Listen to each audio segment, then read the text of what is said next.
Hello, Christy here with Little Roots Ranch, and today is a short, quick video about how to know when your jam is ready.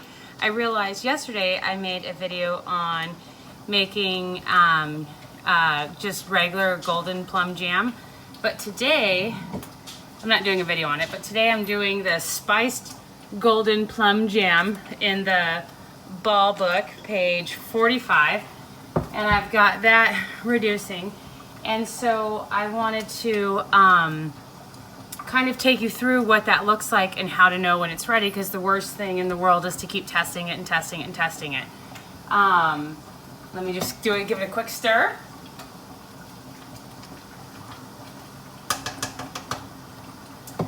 So one way to know when your jam is about to be ready and you're ready to do the test is based on temperature.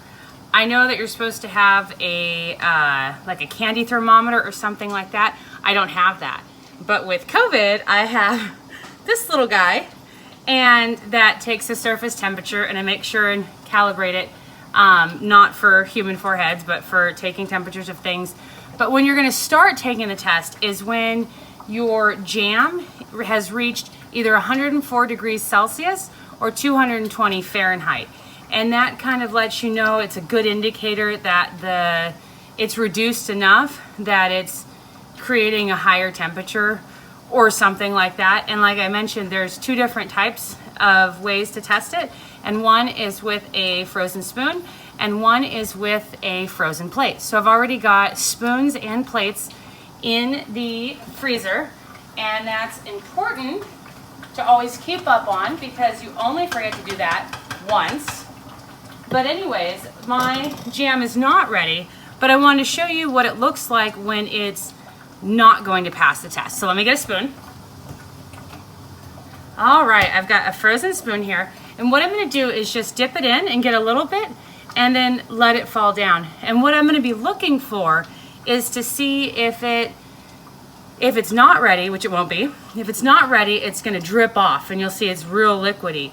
If it is ready, it'll kind of sheet off a little bit, if that makes sense. And again, the spoon has to be frozen because anything at a higher temperature is gonna be more liquidy in general. And so that's kind of that. So I'm gonna, let's see, I'm gonna change the camera and then I'll give you a close-up. So in here I've got my jam. So I just take a little bit and I pull it to the side, and you see how it's kind of dripping off? So that means that it's not ready.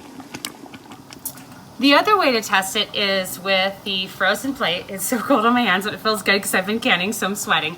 But what you're gonna wanna do is, so I've got already pre-frozen plate, and I'm gonna put 1 teaspoon on here and throw it in the freezer for 1 minute. So I'm gonna do that real quick.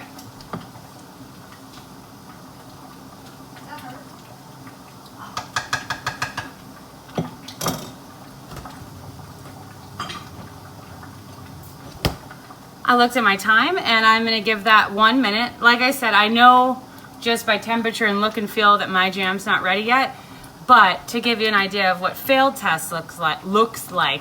And so when I pull it out in 1 minute, what I'm looking for is I want it to kind of look like a gel and kind of sit on itself. So when I touch it, it should wrinkle as opposed to just being liquid. Think of it like a loose jello as opposed to like complete water. Yeah, so I'll pick you up in just a minute when, oh actually, it's 55, now it's 56. I feel like we're pretty close. Maybe I'll just talk for 20 seconds and then we'll test it. And then what I'll do is I'll actually let this get to temperature and to where it looks like the consistency that I'm looking for. So I can feel it getting closer. You can tell when it starts getting thicker. And then we'll do actual tests where it should pass, and then I can continue on my canning journey. So let me grab that plate. So I don't know how well you're going to be able to see that, but if you see, it's kind of like sticking to my, like the way it's moving and stuff. It's not really sitting on itself. It's more of a liquid. It's actually setting up pretty well. A lot better than I would have imagined. Maybe it's time to take the temperature of it.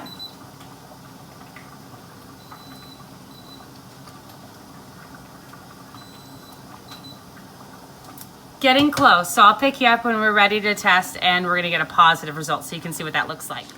Okay, so it looks like we're getting at that stage. So I'm gonna try and see if I can capture it via, we're doing the spoon test.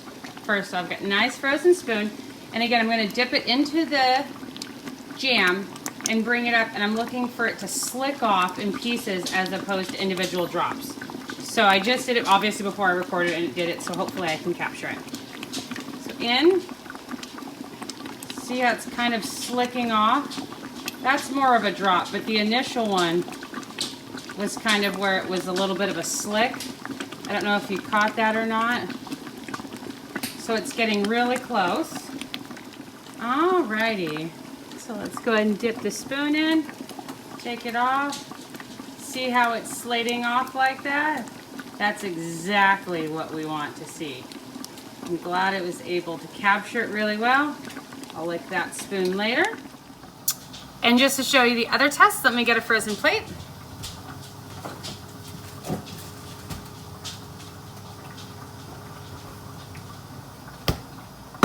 These are sticking together. Okay, frozen plate had. And now I'm looking for 1 teaspoon or so. For 1 minute, I'm gonna put that in the freezer.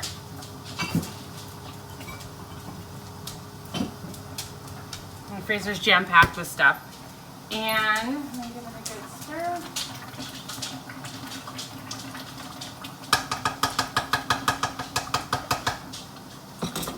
Okay, so just to recap, my hair's falling, sorry, it's canning day. So just to recap, when you do the spoon, you want to take a frozen spoon, dip it in. You don't have to like scoop, you just dip. And then you want to look for the drops to kind of form together and slate off as opposed to a quick drip.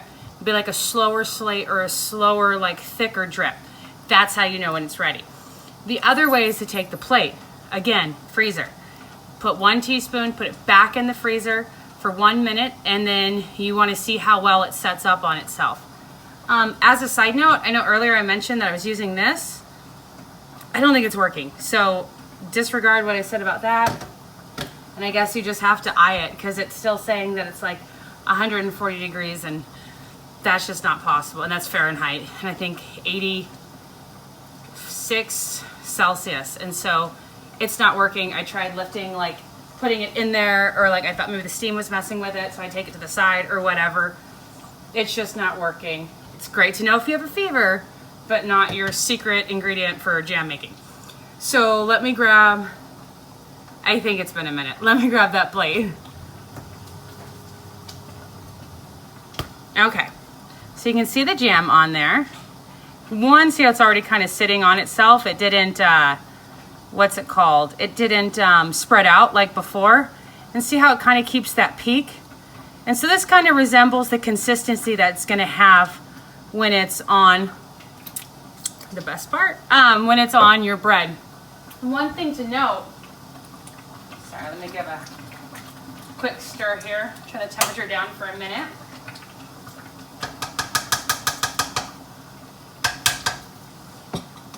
One thing to note is that personally I don't use any pectin. So I used a pectin recipe this time, but instead I used immature apples. I think I have some here. Immature green apples. They're really tart, tough to bite into. I think I used 6. I'm making 5 batches. I think it's 1 to 3 immature apples per every 8 pounds of fruit, cups of fruit. You know what, I don't remember. I did it all kind of, I'm just trying to finish up all the plums before they go bad. And so dealing with all of that.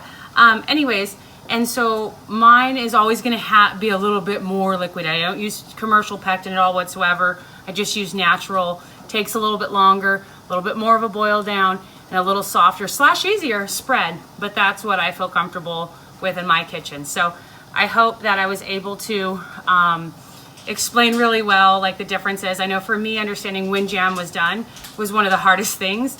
And especially when you're doing large batches and you're like, well, all 8 of those cans are soup, or we call ice cream toppers.